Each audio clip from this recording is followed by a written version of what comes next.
You don't need another strategy. Here's what you actually need to figure out why you can't implement the things that you already know.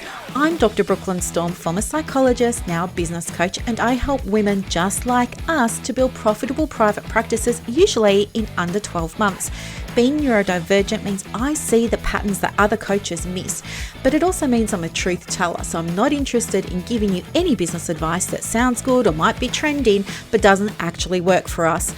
Welcome to the Practice Momentum podcast, where we're going to get your private practice sorted out. Thanks so much for being here, and let's get on with the next episode. You know, it always happens, doesn't it? Everything's been super duper quiet, and now it is exactly 4:57 on Wednesday, the 1st of April, as I'm sitting down to record this, and the neighbour's dog starts to bark. My little fur baby's got up and starts shaking and, wanting a lot of attention, and the neighbours are having a fight up the back, and the neighbours on the other side are playing doof doof music. So this probably isn't the right time, but I just really wanted to get an episode out today because something very exciting has happened, and of course I want to share it with you, but more on that in a moment. Today what I want to do is just have a go at, and you're my guinea pig right now because I haven't seen this. I'm kind of doing it. If you've ever had a website wellness check with me, you know how it's like me reacting to things in the moment. It's kind of what's happening here. So I've made myself something. I've daren't looked at it.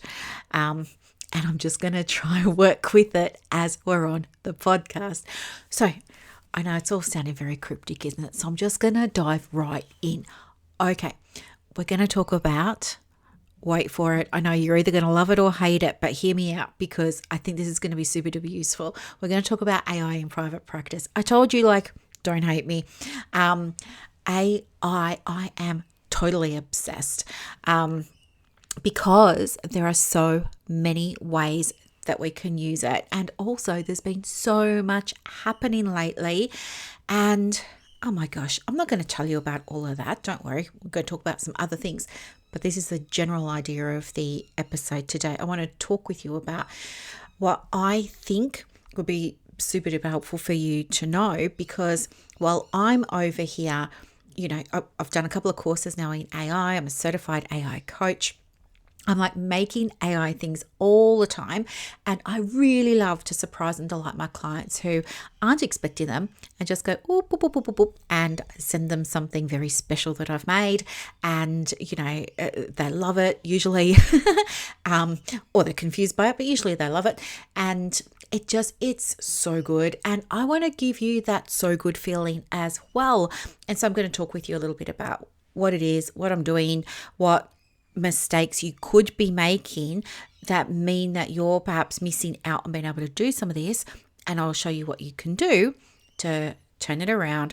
And it's all going to be, don't worry, I've got you ethically compliant, Psych Board of Australia compliant, Australian Privacy Principles compliant, ethics compliant, all of the things. Don't worry, we've got it. So yeah, for a while now, I've been wanting to record this episode for you. I feel like it's been a very long time, but in doing some research lately for something else, did you know ChatGPT, it was 2022 that it came out?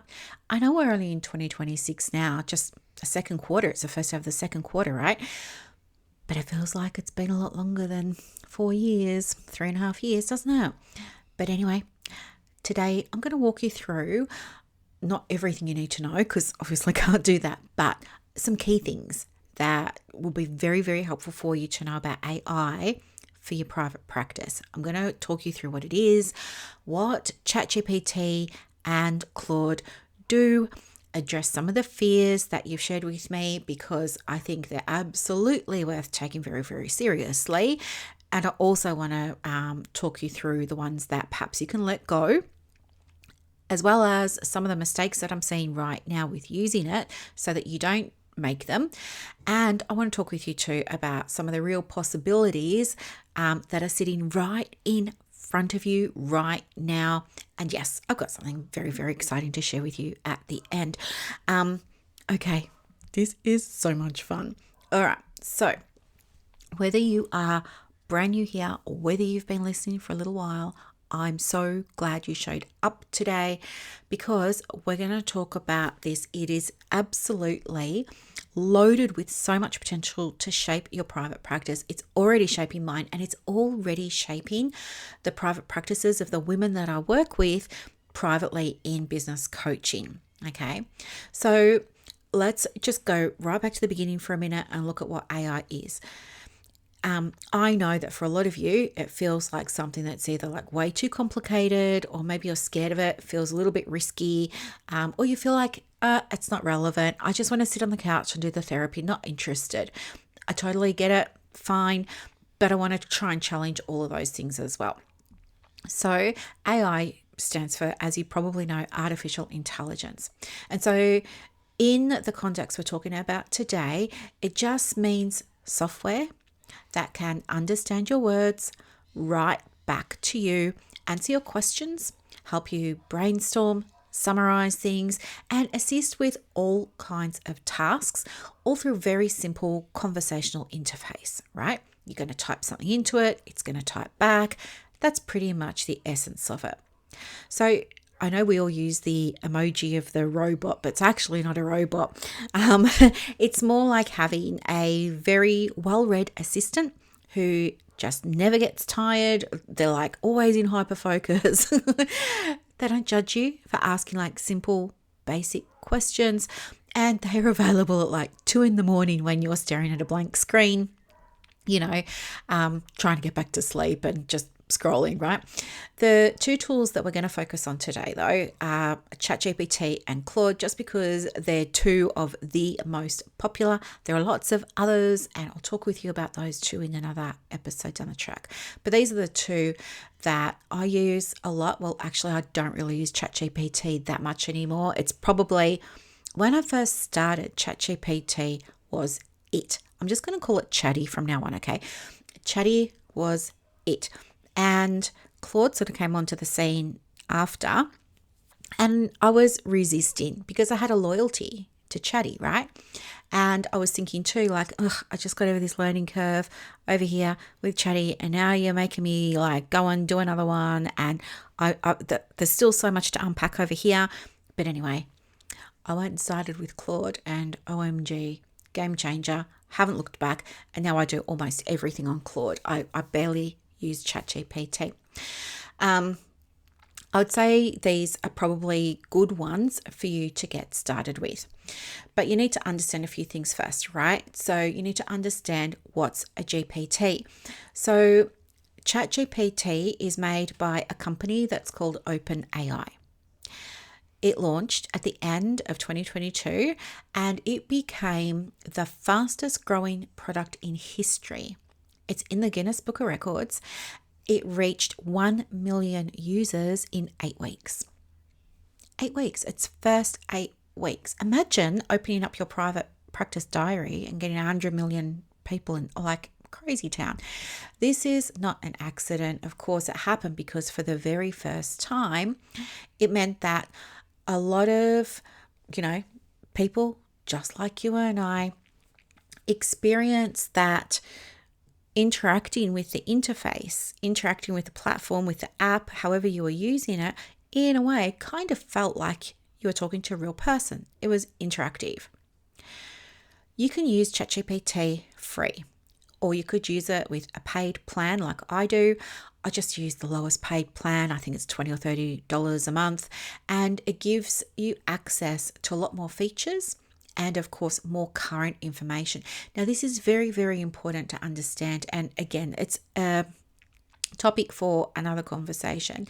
But I think one of the mistakes I made when I was first using AI was, for some reason, I don't even know where it came from, I just assumed it knew everything better than me. And I just thought it was like the oracle. I thought it was like the god of the internet, and it just knew everything, and it was omnipotent, and and I trusted it, right? I trusted it, and he let me down. But it wasn't his fault. It was my fault. It was all on me. The quality of the information you get varies according to a bunch of things. But with ChatGPT, one of the predictors is whether or not you pay. And you wouldn't know that unless you knew it, right? But in plain terms, ChatGPT can do things like it can write for you. And I know lots of you use it to write your posts for your social media or your emails and things like that. But it's also really good for things like brainstorming ideas with you, summarizing long documents, answering questions that you might be contemplating, existential or private practice related, drafting some of your emails, making some copy for different things that you might be working on, like your flyer for your marketing, explaining complex concepts to you in simple language, and lots more. So think of ChatGPT as a capable writing and thinking partner who is on call whenever you need, right? So for us in private practice, the applications of ChatGPT are actually vast. And I'm going to get to the specifics shortly because I want you to be inspired to go and create something. But let me tell you about Claude now, because you may have heard of Claude or been thinking about using it, not quite sure. But Claude is made by a different company. It's made by a company called Anthropic, and it is the other tool that I reach for daily. Like I probably spend, I'm not even joking, probably about 8 hours a day with Claude. I'm using it for all kinds of things. Anthropic built Claude with a really, really, really strong focus on safety and careful reasoning and honesty. Do you know why? Because there was so much pushback about somebody else, the one that I just spoke about, wink, wink, but we don't say the names.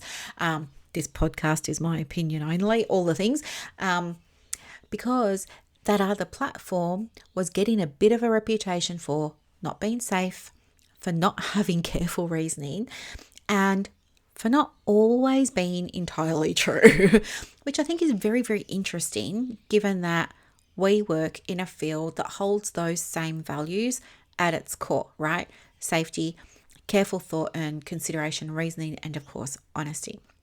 So when I'm talking about the safety, what I mean there is simple things like with how your information's used. Anytime you go into ChatGPT and you're playing around in there, it is absorbing everything that you're putting in, the good, the bad, and the ugly. In fact, if you were part of, if you used the prompt that ChatGPT put out last year at Christmas time, you would have found out if you were in the naughty or the nice pile. I was one of the very lucky ones that got in the nice pile. Very proud of myself over here, because not many were considered nice.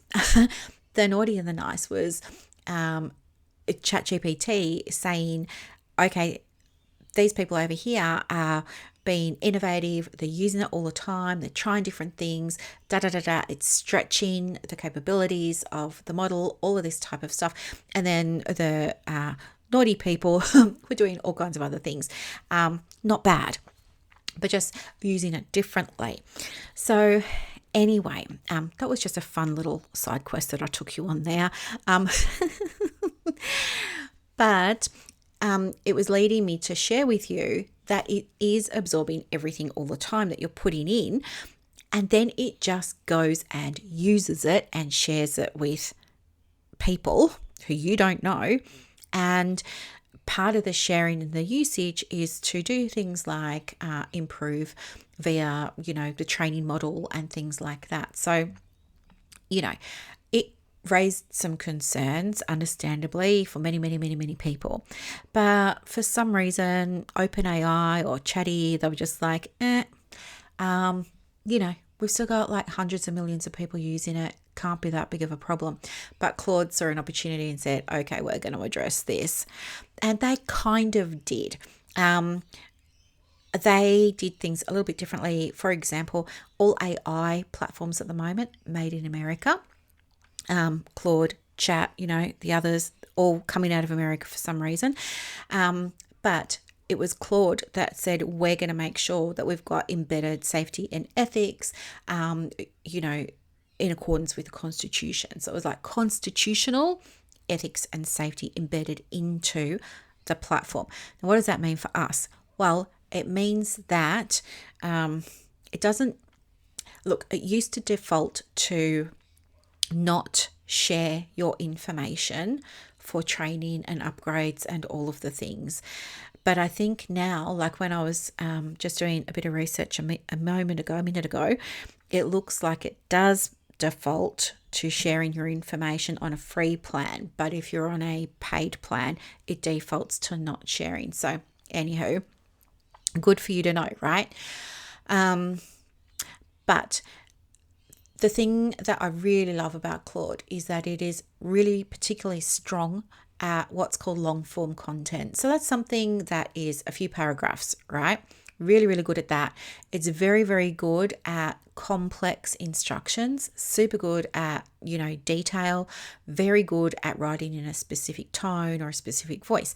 So whenever I need something to genuinely sound like me, or when I need careful thinking that's applied to a problem that for me feels super complicated, or when I'm working on something that's really substantial, like a program framework for practice momentum or a training module or something like that, Claude is where I go to, not ChatGPT. Both Chatty and Claude are what are called large language models, LLM, okay? And that phrase sounds complicated, but it just means that they've been trained on enormous amounts of text, okay? So that they can produce writing that is useful, makes sense, like it's coherent, it's grammatically correct, all those kinds of things. And it's also relevant, usually, to what you ask them. They draw on everything they have learned to help you with whatever it is you're asking them for support around. So that's really kind of, in a nutshell, the very, very basics. All right. So they're conversational AI tools, really good for writing, brainstorming, summarizing, assisting with virtually any business task that you can describe with words. Okay. You don't need to have a technical background to use them. You just need to know what you want. And it's understandable that there are fears around using AI in private practice. So let's talk about what I'm hearing from you guys, counsellors, psychologists, and social workers about it, because the fears are real, and they deserve, a really good answer. I'm going to try and give you a really good answer. Let's see how I go. But the number one fear is really around confidentiality. And so I want to be super direct with you here. Never, ever, ever put client information into an AI tool. I know some of you are rolling your eyes going, well, of course you wouldn't. But you never know. There might be somebody out there who's, thinking about it, or maybe has even done it. If you've done it, okay, if you've done it, whether you just didn't know, it was ignorance or naivety, or just weren't thinking, or it was an accident, delete it. Go and delete it. Delete that chat, shut it down, get rid of it, just delete it. Okay. Very, very important. Get rid of it straight away. The number one fear is really around confidentiality, as I was saying. And I want to be super clear. Don't put that information into an AI tool. Not names, not an identifying detail, nothing like that. Just nothing that could be traced back to or connect to a specific person, right? It's not a great area. It's like the single most important rule that I'll always say about AI in private practice. The good news is, though, that you don't need to avoid using AI, because AI is incredibly useful for the parts of your business that have nothing to do with the clinical side, right? Like your marketing, for example, like your systems, like your processes. Like, there are so many ways that you can use it. So don't get hung up on the idea of, I can't use it because of my clients, my privacy and the confidentiality. Don't use it for any of that stuff, all right? I don't feel like I'm pretty much across this. I'm by no means an expert. I don't think anybody can be. At the rate that all of this stuff is coming out, I mean, it was only 2 weeks ago Claude had another update. 4 weeks prior to that, it had another update. 4 weeks prior to that, it had another update. There is no way anybody can be calling themselves an expert when all this stuff is rolling out so quickly. But I've got a pretty good grip on it, okay? And I want you to know that there are just so many opportunities outside of anything that could potentially compromise your client's privacy data. Just don't use it for any of that, all right? We'll use it for other things. Okay. The second fear is, circulating at the moment that AI might replace us. I think it's baloney. I understand why it feels like scary and why it can feel uncomfortable and everything. Hear me when I say it is not, it cannot, it will not replace you. All right. The therapeutic relationship that you have with your client depends on human connection. It depends on clinical judgment. It depends on attunement, right? On presence. Those things cannot be replicated. Well, I guess they could be, but they're not replaceable. I mean, they're irreplaceable. What AI can do is like try and mimic, but it's never going to be the same, right? I think when it comes to therapy and counselling, you can try and treat ChatGPT, for example, as your counsellor. You can try and process stuff and everything, and it's going to try, but it's not the same, is it, as being in a room with somebody and having the pregnant pause, as reaching for the tissues, as seeing the tear roll down the cheek, as the doorknob confession, as, the twinkle in the eye, the wink, the shrugging of the shoulders. I mean, all the nonverbal stuff, for example. And even just, for those of you who work holistically and with energy and stuff like that, the energy, right? That's what people want. They want your facial expressions, they want your tone, they want your speech, your rate of voice, they want your cadence, all of those kinds of things. And at the moment, AI is still ones and zeros, ones and zeros, ones and zeros. Cannot replace you. So please don't worry about that. Digital mental health supports have been around for a very long time on the internet. It just can't replace you. And it can't replace your clinical judgment either, right? The third fear that is going around at the moment is that if you use AI, then somehow it means that the work isn't really yours, or that in a way it's like a form of like dishonesty, like you're duping your clients.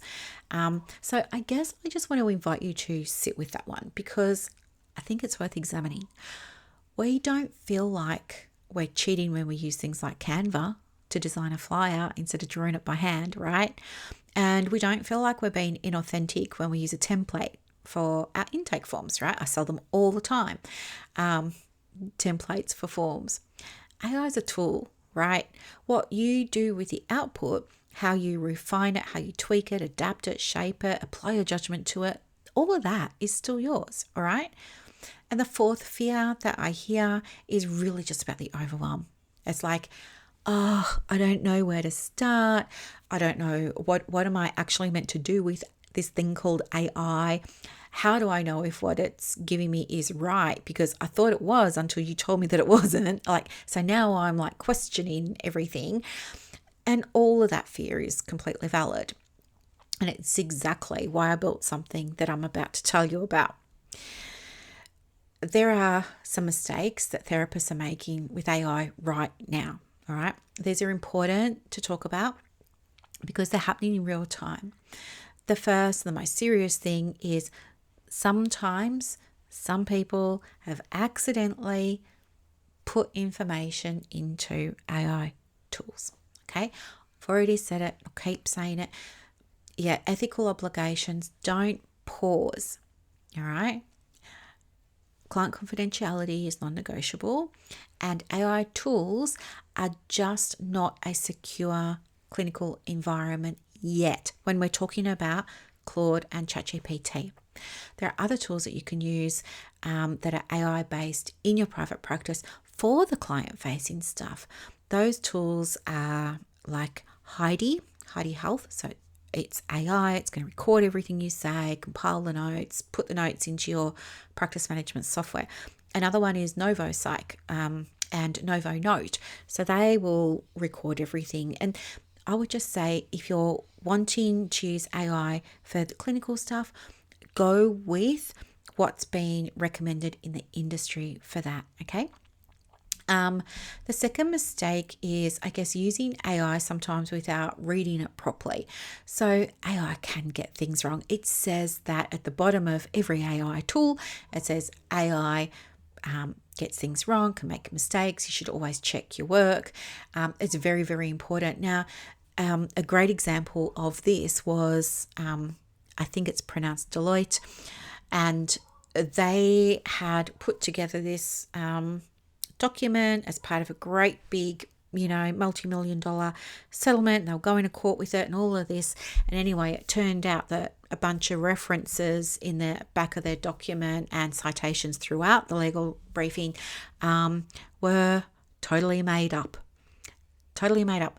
How embarrassing. Took it to court, got busted, getting ChatGPT to write the brief. I mean, imagine being the client, right? Imagine being the client and finding out you've paid your lawyers all this money and they just run it through ChatGPT, didn't check. So very, very important. There are lots of examples like that, by the way, but it's always important to check. A really simple way of doing this is just to, like, if it is for something important like that, number one, don't use AI for it. Use your university catalogue or something like that. When I was at uni, it was Ovid. I don't know if it sounds like COVID, doesn't it? I'm not sure if it's still used or not. It's been 11 years now since I finished my PhD, but no, it's more than 11 years. That was 2007, so a little bit longer. But yeah, what was I going to say? Yeah, so just ask it, like, are you giving me the correct output? Can you verify this? Is it verifiable? And then actually copy and paste it into Google and check that the citation exists. All right. The same thing happened to me when I was cross-checking stuff. And so I'd put together the framework for Practice Momentum. It's now it's a formalized business coaching framework methodology. It's the only one of its kind in the whole wide world. And when I was putting it together, because it's been submitted for publication to some journals and stuff like that, when I was putting it together myself, I was, of course, researching. I needed to know references because it's built on evidence from other modalities and things like that. And so, yeah, when I was going to do my own cross-checking, I also found that some of the citations were wrong for me too. So I ended up deleting them all and then going and doing my research properly. So trust it for some things. I wouldn't be trusting it for like serious things. I think you've still got to do your own stuff until it gets a little bit better. The other thing too is it has lag. So like today is the 1st of April. If I went in and I asked it, I don't know, let's say I use GoDaddy, right? Let's say I was working on my website with GoDaddy and I wanted to get some insight on how to do something, and it's telling me, oh, do this or do that.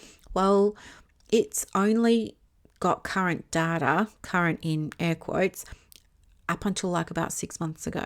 So there's a whole 6 months of recent history you don't get access to, unless you're like specifically feeding it and telling it where to look and stuff like that. If it just goes off on its own and tries to find it, it tells you, like, I've only got access to information, unless you tell me, up until 6 months ago. So yeah, the other thing that I see happen in terms of mistakes is prompting. So anytime you go into Chat or Claude and you ask it a question, that's called a prompt. So you might say something like, please help me write a post for LinkedIn about gratitude. And you're going to get some output. That output is going to be like pretty generic and you're going to get pretty disappointed with the results, but there's going to be part of your brain that's like, AI did it, so it must be right. And you're probably maybe going to copy and paste it and throw it onto your LinkedIn profile. I mean, you might do a little bit of editing, but pretty much it's going to be like 80 or 90% AI. You're going to put it up. Now, the problem with that is it's going to end up sounding like every other social media post that was written by ChatGPT on the internet. And the reason that I know this is because I do website audits every single week. I probably do 3 of them, and I see very quickly, this is AI, that's AI, that's AI, that's AI. I can see the patterns because I'm in it all the time. But also there are some very obvious telltale signs. But because you might be working on your website, it's the only thing that's in your mind. Maybe it's the only website you've seen or looked at. For me, because I'm looking at so many of them, I see meta patterns. And by that, I mean I see the same phrases turning up as messages on the home pages of like hundreds of websites. I wish, I've said it before, right? But I wish I had $1 for every time I'd seen the phrases chaos to clarity, chaos to calm, walk alongside you on your healing journey through your life transitions. Like, yeah. Or the words quietly, whispers, gentle whispers, soul quietly, steady. Like, they're not words used in the way that we would use them in everyday language. I mean, have you ever said, whispering depression? Because I certainly haven't. We don't even use the word steady in the way that AI uses it, but here it is, website after website. And the thing is, when I go and tell the therapist, hey, I can tell this is AI and it's a problem and here's why, and it's impacting your reach, and this is part of why you're not getting the visibility and things like that.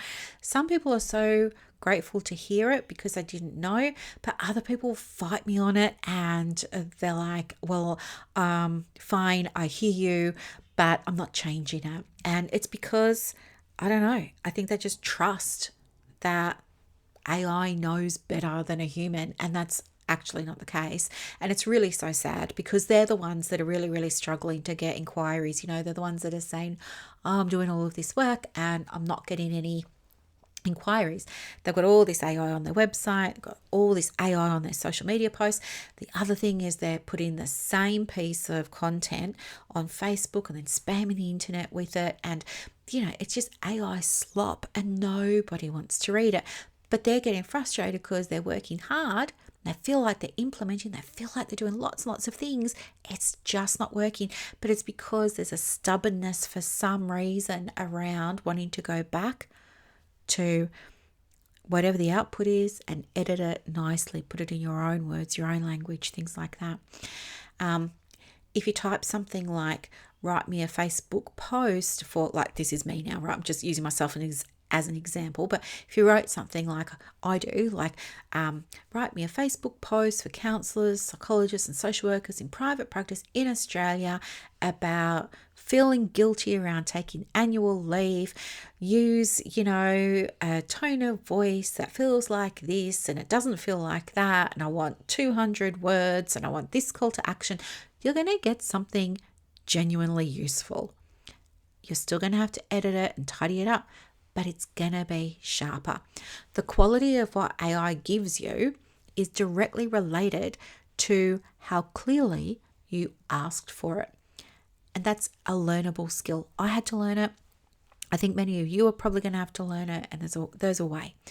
And once you know it, it changes so much for you. It's one of the beginner steps, right? Learning how to prompt the right way is a beginner step. It's very, very important.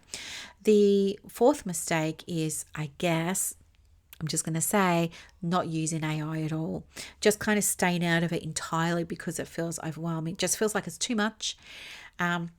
I get it. Like, I understand that impulse, but I also want to just softly say that, guys, this technology isn't going away. It's not. It's here to stay. And it's only going to get bigger and bigger and bigger. And therapists who develop even basic digital competency with these new tools now are going to have such a real advantage in terms of time, visibility, filling diaries, revenue generation, all those things, and the long-term sustainability of their practice. Okay. So let's talk about what some of those possibilities are, because this is like my favorite part of the conversation. So stay with me. Like, you know how I love to invent things and I love to create things. But I mean, just imagine sitting down on a Sunday afternoon and you've got like a week's worth of social media content all written out. It's all drafted and it's ready to schedule, and it was all done in under 1 hour. Imagine that. I know. Imagine having an email newsletter that sounds like you, but you didn't write it, and it's all scheduled, ready to go out on Monday morning without the 45 minutes of staring at a blank screen and wondering what you're going to write about and drafting and editing and drafting and editing. No, done. Imagine having copy for your flyer, for example, that speaks directly to your ideal client, and you didn't have to pay a copywriter thousands of dollars to do it. AI can help you do all kinds of things, right? Yes, it can help you with your marketing around your social media, but they're kind of like lower level activities. It's capable of doing so much more. It can absolutely do things like, write your emails for you and help you with your blog posts and, professional development reflections and program outlines and all that kind of stuff. Absolutely. But it can also help you do so much more. It can help you in terms of the amount of time you can get back with even a basic level of AI competency is significant. And if you are a solo practitioner, right, and you're trying to run the business and work with the clients at the same time, then getting your time back, I mean, it kind of feels like a bit of a luxury, but what if you could? What if you could? So I'm going to just tell you now, I use AI in my business every single day, but maybe not in the same way you do. I don't really use it to replace my thinking at all. I don't get it to do my writing and then I just throw it up. No, I will use it for drafting, writing sometimes. I'll get it to do more the heavy lifting. I'll get it to brainstorm. But it's also changed the way that I work. I am using AI now in a way that has been able to automate processes, that simplifies my practice, that is generating additional revenue for me on autopilot, that is filling my diary with inquiries all the time, all those kinds of things. There's just so much that you can do with it. I'm using it to do like full end-to-end services for some of my clients. I made an AI product for one of my clients for her private practice. And since she's been using it, she's increased her bookings by nearly 22%. And it's only been 3 weeks. I mean, yeah, that's what I'm saying. If you're just using it to write the Facebook post, that's great and it's a start. But there's so much more. It's a whole world. And once you start to see what you can do with it, everything starts to shift. Did you know that you can pair your phone with your computer and you can give AI instructions on what you want it to do? Like you might say to it, I've got a Zoom meeting at 3 p.m. this afternoon. I'm just out getting coffee now. Can you please pull together some talking points for me and have them ready by the time I get back? And then when you come back to your office, there's a document on your computer and it's got your talking points. I mean, pretty cool, right? It's so much fun. Yeah. I'm just trying to think if there's anything else that I want to say. I just want to say that it's totally changed the way I work, and I believe that it can do the same for you. My advice is don't use it for your client stuff. I would say start with nothing to do with clients while you're building your muscle. Okay. You have to go and learn how to use it, of course, but I can help you with that because this is the thing. I love it so much, and my clients love it so much in Practice Momentum, the resources that I've been making for them. And get this, I've been teaching them how to make resources as well, and they've been off making them. And yeah, it's so much fun, and they're having so much fun with it. And then I thought to myself, maybe I should be teaching this. So I have started a space for us. I've just called it the Private Practice Resource Hub, whatever. We can change the name whenever. It's all very casual. You know me. It's casual. It's very much come as you are. And it's for all of us who are, perhaps not so tech savvy, maybe a little bit nervous, don't have all of the skills. But it's a space where I can do a couple of things for you. I can give you tools that I made using AI. When you look at them, you will never know that they were made by AI or that was my medium, and you probably don't care. You probably just want the tool, right? It's kind of like going and getting therapy, isn't it? So many people don't usually ask about our approach. They just want to know, can you help me sleep better at night? Can you help me stop fighting with my teenage daughter? Like all those kinds of things. But you can have that. I give you some tools, and these tools are next level. You're going to be like, whoa, this is pretty cool. You can have those. And if you want to learn how to use AI in your business, or maybe you just want to start not using it on the business for now, maybe you just want to start having a play safely and get used to it and have some support around it, absolutely, I will help you with that too. I love to teach. I love to share my knowledge. I want to see what you guys create. I want to see what's possible for you. I want to be inspired by you. I want you to be inspired by me.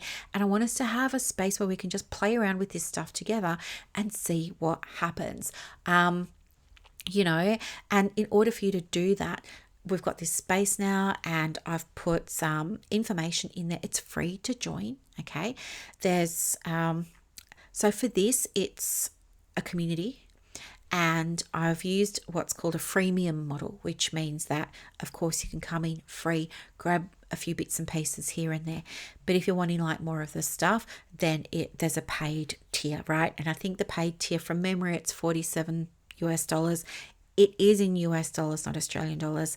The 49 was the conversion from Australian into US dollars, but I'm using a platform, and because a lot of my audience are in the US, it just made sense. So anyway, you've got that option as well. What have I got there for you? Yeah, there's ready to use tools that you can get, some free, some paid. You can build your knowledge, have a play, have a practice. There's no jargon. No, not doing anything that's overwhelming. I'm putting everything super simple. I can just work through things at your own pace if you want to. So I spent a little bit of time putting it together, and I'm going to tell you exactly what it is because I think it's really going to solve a problem for you. It's, as I said, that space where we can go and explore all those kinds of things. And what I love most about it is that it's going to meet you where you are.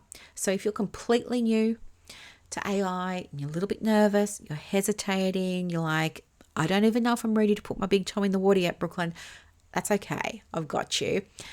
But if you're somebody who is a little bit further along on the journey and you want to learn a little bit more, maybe you want to start creating some things or learning new applications and what it can do for you and your practice, give you your life back, make you some money, all those kinds of, keep your diary full, all those kinds of things, then of course I'm happy to teach you that as well. All right. So yeah, that's a little bit about AI and private practice, and it's all very, very exciting. So I'm going to put the link to the hub in the show notes for anybody who's interested. You can come along, you can cancel any time, all of those things. And yeah, you can be as active or not, get what you want. But let me just say, I legit opened it like midnight last night. So it's brand new, and it's early days is what I'm saying. Like, don't expect to go in there and be bombarded and overwhelmed with all stuff, because it's not. There's enough to get you started, and I'm adding to it as we go, which if you've been in my world for a little while, you know that's how I roll. I always start small and then we add as we go. So yeah, that's it. I'm so excited for this, because you know, there was some data that I was reading. I think it was Forbes had it. It was saying it's like less than 1% of therapists are using it in their private practice worldwide. So either there's a bucket load of therapists and not many of us are using it, or it could go the other way too. But this is an opportunity for you, no matter how old you are, no matter if you're working full-time or part-time or any other times, to, I guess, stake your claim and potentially become a little bit of a leader here. In order to do that, I mean, think of how it could change your supervision. If you're a supervisor, what do you think is going to happen over the next few years? Your supervisees are going to be coming in with AI-related problems. Now, you can either ignore all the AI stuff and hope it goes away, and maybe you're the supervisor who's known for being anti-AI and you're just not into it, and that's how you attract your people, which is totally fine. You can have that niche. But I would say most supervisors are probably going to have to be supporting their supervisees in terms of navigating the AI waters. And wouldn't it be good for you to be able to learn about it all now, so that you could establish yourself as a supervisor who had some knowledge in this space, you know? Aside from that, like, that's just one example. There are so many ways. But anyway, that's the episode for today. I just wanted to share, this is what's been happening in my world. Thank you so much for being part of it. And yeah, if you want to come and learn, feel free, and I will look forward to seeing you in that community. It's on School. I'll put the link in the show notes, but it's just called the Private Practice Resource Hub. Bye for now, and thank you so much for listening to another episode. Bye, guys. And that's a wrap for this episode of the Private Practice Podcast. So as you reflect on today's insights, imagine creating real success in your private practice without going down rabbit holes or exhausting yourself with business activities that don't move the needle. With Practice Momentum, you have push of a button help available on demand. It's like having an expert in your pocket ready to guide you whenever you need it. Visit brooklynstorme.com to discover how Practice Momentum can transform your approach to building a thriving practice. I'm Dr. Brooklyn Storme, and I'll see you next time as we continue exploring the mind, business, and spirit of private practice success.